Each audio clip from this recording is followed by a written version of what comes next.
Voici un témoignage qu'une jeune fille a rendu. Elle dit que à un certain moment de sa vie, elle faisait des rêves. Et dans ces rêves-là, il y avait un homme qui venait tout le temps coucher avec elle.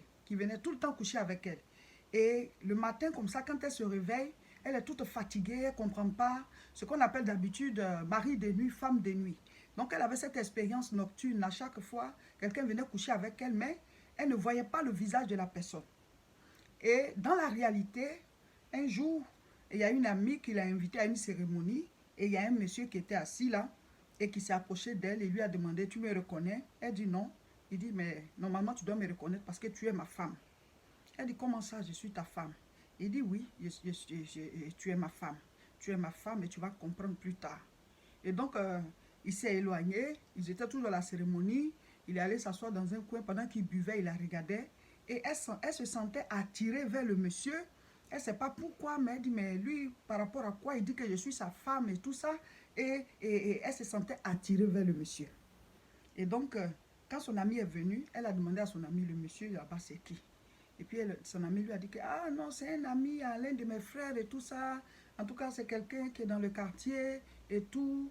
Mais en tout cas, il est très, très ancré dans les fétiches, les maraboutages, le mysticisme et tout ça.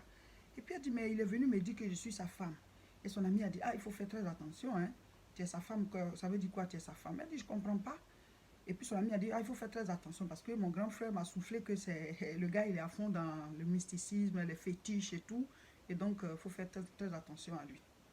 Et donc, son amie est repartie, elle était là, mais elle dit irrésistiblement, elle avait envie de causer aller causer avec le monsieur. Et donc, lui, il est encore revenu vers elle, il s'est assis auprès d'elle et ils ont commencé à échanger. Et il lui a dit, bon, est-ce qu'ils peuvent prendre rendez-vous, se rencontrer un jour et tout ça. Elle a dit, bon, ça ne dérange pas. Et donc, il a invité, ben, ils sont allés ensemble boire quelque part. Et petit à petit, comme ça, elle a commencé à tomber amoureuse du monsieur. Mais elle dit que le monsieur n'est pas le genre d'homme qu'elle veut.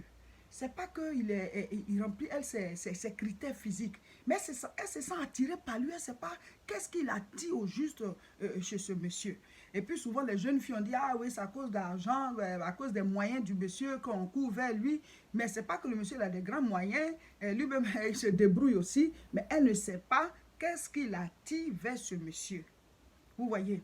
Et donc, chaque fois, le monsieur l'invite et finalement, il lui a dit qu'une nuit, ils vont se retrouver quelque part parce qu'il veut lui faire vraiment, il veut la laver et tout pour qu'elle ait beaucoup de chance, qu'elle ait beaucoup de choses parce que lui, il est ancré dans ces choses-là, il ne lui cache pas. Les filles, tu les vois comme ça, elles ont beaucoup de chance là. Lui, il peut lui faire ça. Et elle aussi, au lieu de dire non, elle a dit, il n'y a pas de problème. Elle dit, ils se sont retrouvés une nuit, ils sont allés quelque part. Or, le gars, il a signé un pacte de sang avec elle pour qu'elle puisse maintenant le suivre partout comme, c'est pas un animal, comme un chien. Mon frère, ma soeur, il y a des gens qui sont envoûtés sur cette terre-là. Il y a des gens que d'autres personnes envoûtent et ils maîtrisent ton esprit. Ils te téléguident et tu le suis. Et tu suis la personne, tu la suis partout. Elle te fait faire des choses. Et donc c'est comme ça, elle était devenue une prisonnière de ce monsieur. Elle faisait une formation, elle va à l'école, quand elle revient, dès qu'elle dépose son sac, il faut qu'elle aille chez lui. Il faut qu'elle aille le voir. Et tout le monde lui demandait, mais tu fais quoi avec ce gars-là? Et vous n'allez même pas ensemble. Toi, une jolie fille avec un avenir. Et puis aussi, elle avait hérité aussi des biens de ses parents. Voilà. Sa mère est rentrée au village, son père est décédé. Et donc, c'est elle qui gère les petites affaires qu'ils ont laissées. Donc, elle avait ses petits moyens. Mais tout son argent, c'est au monsieur là qu'elle donnait. Tout son argent. Et elle dit que quand elle revient comme ça le soir, le gars va lui dire tout ce avec qui il a causé, tout ce qu'elle a vu, tout ce qu'elle a fait. Elle dit quoi? Il dit oui, tu as vu telle personne, tu as parlé avec telle personne, tu as fait ceci, tu as fait cela. Vous savez comment on appelle ça? C'est l'esprit humain. Quelqu'un te possède, c'est-à-dire il vit en toi. Ça se fait sur cette terre-là. Il allait faire un pacte avec elle la nuit pour qu'il puisse posséder son corps. Sinon, comment se fait-il qu'il puisse voir à travers ses yeux et puis lui dire tout ce qu'elle a vu, tout ce avec qui elle a parlé, toutes les conversations qu'elle a eues. Elle dit, mais c'est pas possible. Et donc, elle a un ami qui a remarqué qu'elle avait changé. Et elle déprimait, elle était bizarre, elle ne s'entretenait plus, mais comme une esclave, quoi. Et donc, son ami là, il fréquente une église vivante. Et il lui a dit, ma soeur, on a une veille de prière, je veux que tu viennes. Et donc, chaque fois, il l'invite, elle le joue, elle ne veut pas partir et tout. Parce que vous savez que quand votre esprit est emballé comme ça, là, vous n'avez pas envie d'aller vers Dieu. Hein. Voilà, parce que votre esprit est en prison dans les ténèbres. Et donc, chaque fois, le gars lui dit, on va aller ici, on va aller à l'église, on va aller au culte, on va aller au veillées. Elle refuse. Et donc, un jour, elle s'est ouverte à cet ami-là pour dire, vraiment, je me sens comme en prison, je ne suis pas à l'aise. Mon âme est prisonnière quelque part. Et voici ce que telle personne m'a fait. Et son ami dit, mais c'est grave. Il faut qu'on aille à la prière pour que les pasteurs prient pour toi et que tu sois délivré. Et donc, elle dit, ok. Elle a pris le rendez-vous la prochaine veille de prière et tout. Et maintenant, quand elle est arrivée à la maison, là, pour la première fois, son gars n'a pas pu lui dire qu'elle a parlé avec telle personne. Ils ont parlé des rendez-vous. Ils ont parlé d'aller à l'église. Tout ça là, il n'a pas dit. Donc dans son cœur, il dit, ah, donc il y a des choses que lui, il ne peut pas voir. Il n'est pas Dieu. Il n'est pas plus puissant que Dieu. Et donc elle était chaude même pour aller à cette veillée parce que son âme était en prison. Elle sentait qu'il y a quelque chose qui n'allait pas. Et le gars, c'est lui qui prenait maintenant tout son argent. C'est lui qui la manipule. Il peut même la frapper et tout ça. Voilà. Mais elle ne peut pas se séparer de lui. Elle est envoûtée, elle est attirée vers lui. Oh là là. Il y a des gens qui vivent ça sur cette terre. Il y a des gens qui vivent ça. Leur esprit est emprisonné par quelqu'un d'autre. Et on te manipule. Et donc, le jour de la veillée est arrivé. Elle est arrivée à la veillée. Elle dit, l'homme de Dieu qui a prêché là. C'est comme si on lui avait parlé de sa vie à elle. Quand l'heure de la prière arrivait, il l'a appelé devant. Elle dit, dès qu'on a dit, cette fille, elle est tombée. On l'a ramassée, on l'a fait venir. Il dit, voilà, elle est prisonnière, priez, et ceci. Ils ont délivré la fille. Et le matin, elle était lucide. Quand ils ont fini la prière, elle dit, mais attends, moi je fais quoi avec ce gars-là? Ma vie, attends, mais je suis en train de perdre mon temps, mais il abuse de moi, et ainsi de suite. Elle dit, elle retourne là-bas pour aller prendre ses affaires. Le gars lui dit, où tu es quitté? Où tu es quitté? Elle dit, ah, donc cette fois-ci, tu ne peux pas me dire où je suis quitté. Tu ne peux pas me dire tout ce que j'ai vécu. Tu ne peux pas me dire ce qu'on m'a fait. Tu n'es pas capable de dire. Donc, ah, toi, tu as une limite. Tu as une limite. Le sang de Jésus est une limite pour toi. Le nom de Jésus est une limite pour toi. Elle dit, le monsieur a commencé à dire, arrête de dire ce nom ici. Arrête de dire ce nom. Elle dit, oui, moi j'ai trouvé ton secret. Je vais dire ce nom-là. Je vais dire ce nom-là. Et c'est comme ça qu'elle a ramassé ses affaires. Elle dit, tu as eu la chance. Toi, j'allais porter plainte contre toi. Mais je n'ai pas envie de m'exposer. C'est pour cela. Ma vie privée, là, je vais la garder pour moi. C'est pour cela. Sinon, toi, j'allais porter plainte et puis on allait se retrouver au palais de justice parce que tu as abusé de moi. Je ne t'aime pas. Tu m'as téléguidé. Et c'est comme ça que la fille, elle a ramassé ses affaires. Elle est partie. Et aujourd'hui, elle est à fond dans la marche avec le Seigneur. Il y a des gens qui sont comme ça, possédés des esprits maléfiques, mystiques, sorciers, qui peuvent téléguider ton esprit, téléguider ton âme. Si tu n'as pas la puissance de Dieu avec toi, et tu deviens leur prisonnier ou bien leur prisonnière, et ils te font faire ce qu'ils veulent, faites attention. Quand on écoute cette sœur parler, on a l'impression que ce monsieur-là, c'est comme si c'est lui qui avait créé les cieux et la terre, comme si les mystiques, les féticheurs, les sorciers, c'est comme si ils étaient la puissance suprême dans les cieux et sur la terre. Ce qui est faux. Ce qui est faux. Donc il faut qu'on tire les leçons pour que chacun de vous puisse comprendre pourquoi elle en est arrivée là. Donc je lui ai demandé, es-tu chrétienne? Elle dit, oui, je suis chrétienne et tout ça. J'avais même fait mon baptême, mais en fait, je suis chrétienne, mais non pratiquante. Voilà. Vous qui aimez dire ce mot-là. Je suis chrétienne non pratiquante. Je suis chrétienne, mais non pratiquante. Ça veut dire quoi? Dans la Bible, de Genèse à Apocalypse, ça n'existe pas. Chrétien non pratiquant. Tu n'es pas chrétien, tu es un païen.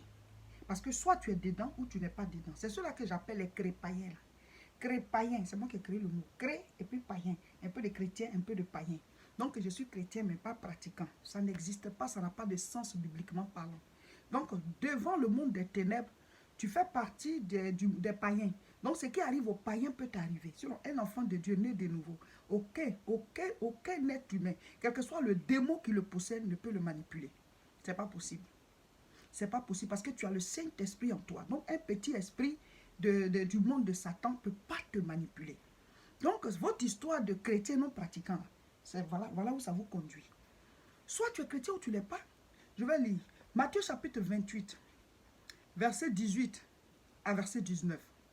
Jésus s'étant approché, voilà, vous lisez ça, hein, Matthieu 28, 18 à 19. Jésus s'étant approché, leur parla ainsi. Tout pouvoir Tout pouvoir m'a été donné dans les cieux et sur la terre. Allez, faites de toutes les nations des disciples, les baptisant au nom du Père, du Fils et du Saint-Esprit. Voilà.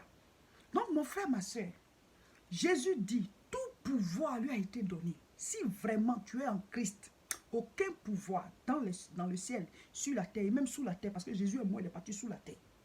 Et il est ressuscité, il est remonté au ciel. Donc, aucun pouvoir dans les cieux et sur la terre ne peut t'assujettir. Parce que toi, tu as l'esprit supérieur, qui est l'esprit du Christ, qui est le Saint-Esprit.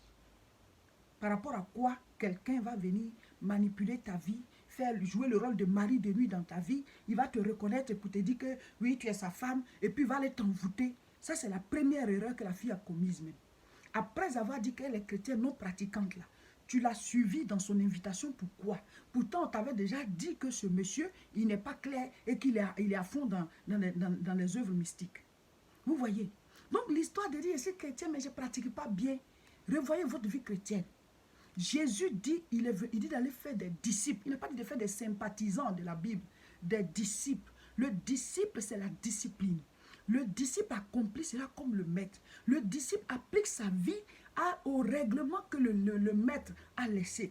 Tu ne peux pas vivre une vie en dehors de ce que le maître a dit et te faire appeler un disciple. Donc tu n'es pas chrétien. Ce que Jésus lui-même appelle chrétien, là, ce sont les disciples. Donc revoyez votre vie chrétienne. Affaire de mari de nuit, de femme de nuit. Normalement, un chrétien né de nouveau, ayant le Saint-Esprit en lui, aucun démon ne peut venir coucher avec toi la nuit. Ce n'est pas possible. Ce n'est pas possible. Sinon, Jésus allait avoir mari de nuit, femme de nuit. Sinon, les apôtres allaient avoir mari de nuit, femme de nuit. C'est quel nom de Jésus qui est dans ta vie et les démons couchent avec toi. Tu dois te demander, est-ce qu'il n'y a pas une porte d'entrée? Je vais lire. Jean 14, verset 30. Je ne parlerai plus guère avec vous, c'est Jésus qui parle. Car le prince de ce monde vient, mais il n'a rien en moi. Jésus dit, Satan vient, mais il n'a rien en lui. Ça veut dire que Satan est en train de venir, mais s'il y avait quelque chose de Satan en lui, Jésus, il allait se faire avoir par Satan. On dit on est chrétien, mais on a des choses du monde dans notre vie. Tu es chrétien, tu passes tout ton temps à regarder les films pornographiques. Les films pornographiques, est-ce que c'est une industrie biblique qui a créé ça? Non, c'est des esprits mauvais qui possèdent des gens et qui savent tourner les films. Là, toi, tu t'assois, tu regardes. Tu es étonné que tu as une femme de nuit, que tu as un mari de nuit. Qu'est-ce qui est de Satan qui est en toi? C'est sur ça, c'est pas ça, par là qui passe pour t'atteindre. C'est ce qu'on appelle les portes d'entrée. C'est ce qu'on appelle les portes d'entrée. Maintenant, une dernière chose. Il y a des chrétiens qui sont légers. Quand tu es une chrétienne et que tu te donnes au Seigneur, normalement, si toi tu dois te marier, c'est à un chrétien. Bon, tu vas à une cérémonie.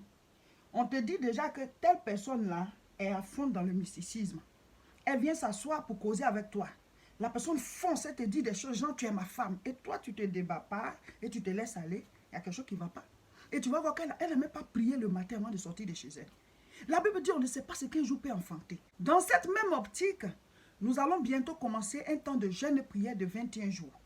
Le mouvement devenir un vrai chrétien. C'est ce mouvement que l'église évangélique La Moisson, mon église, a lancé pour tous ceux qui ont envie de vraiment s'ancrer dans la marche avec le Seigneur. Donc, chaque fois, on lance des temps de jeûne et prière. Si vous suivez cette vidéo, que vous sentez des oppressions, des histoires de maris de nuit, femmes de nuit, pauvreté, esprit de mort et tout ça, tout ce qui n'est pas de Dieu qui est dans votre vie, ben ça tombe bien parce que le jeûne et prière que nous allons faire, le thème c'est le combat spirituel. Donc c'est du 1er au 21 octobre, tous les jours de 6h à 18h. Tu ne vas pas mourir mon frère, tu ne vas pas mourir ma soeur. On le fait souvent. Donc on va prier, on va mettre les enseignements en ligne. Dès maintenant, abonnez-vous à la page où vous me recevez. Vous cliquez sur j'aime, mais si c'est sur YouTube, vous cliquez sur s'abonner. Comme ça, vous êtes connectés, vous allez suivre avec nous. Nous aurons une grande conférence dénommée la CIMA, Conférence internationale pour la moisson abondante. Ce sera dans le mois de janvier à Nanterre. Préparez-vous dès maintenant. C'est le samedi 25 janvier à partir de 14h30 à Nanterre. La retraite spirituelle du mois de septembre, normalement, c'est du 28 au 29 septembre. Mais vous avez dû le constater, tous ceux qui ont appelé n'ont pas pu nous avoir parce que la carte SIM, malheureusement, a été endommagée.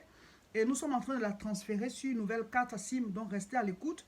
Du coup, nous reportons la retraite spirituelle au mois d'octobre. Voilà, nous allons faire celle du mois d'octobre. Voilà. Maintenant, si vraiment vous voulez nous envoyer des messages, vous pouvez les envoyer sur WhatsApp. Donc, abonnez-vous dès maintenant. Cliquez sur j'aime ou sur s'abonner et surtout partagez la vidéo pour que tout le monde puisse la recevoir.